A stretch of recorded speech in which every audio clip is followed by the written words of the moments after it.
Well, You want to get started? I do. Let's go ahead and finish up our series on how to pick a contractor, All right. or our top tips, our top six top tips six on tips.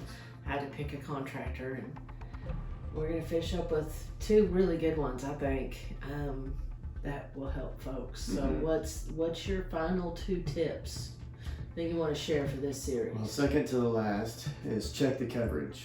Okay. You want to ask to see the copies of the contractor's liability insurance, Okay. and you want to check to see if the date is still effective.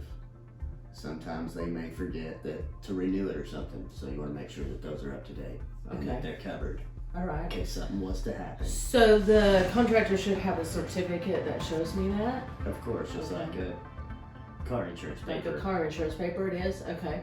Yeah. So that's good. And it's important that the contractor has liability insurance. Why? Well, in case somebody was to get hurt on the property, or maybe they left the roof wide open and a big rainstorm came and flooded your house, you wanted to make sure that somebody else was covered. That the contractor's covered for that. Okay, Exactly. that's exactly right. Okay, very good. So that's a really good tip, is to make sure that they're actually covered, that's insurance coverage hasn't lapsed or expired. And that could be, an honest mistake, but you do want to check that. It's a really good one. I really like that one. Things happen. So Yeah, right. And I can see how, you could let it lapse, or I could see that if you were shady, you might, use one from last year or something like that. So I think that's a really good tip. That's going to tell you a lot about your contractor.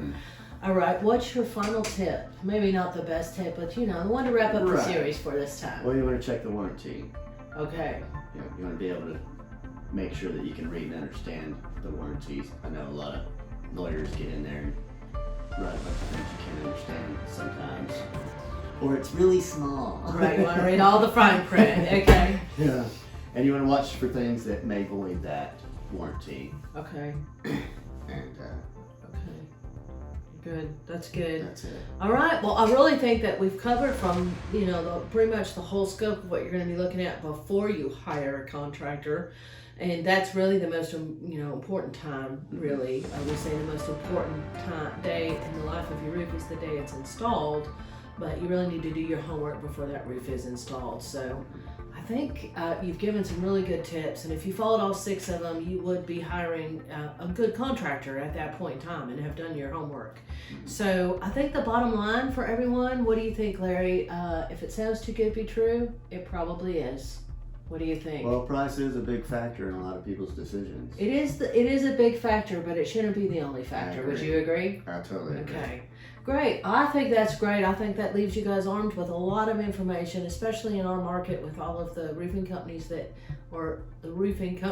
flood in during a hail season. And that's really what we wanted to protect y'all from, and make sure that you're doing due diligence to check these contractors before you actually let them do work on your property. So we hope that's helpful. Please let us know if it is. And stay tuned. We're going to be doing more of these educational type videos. And so please let us know if you like them. Bye. Thanks.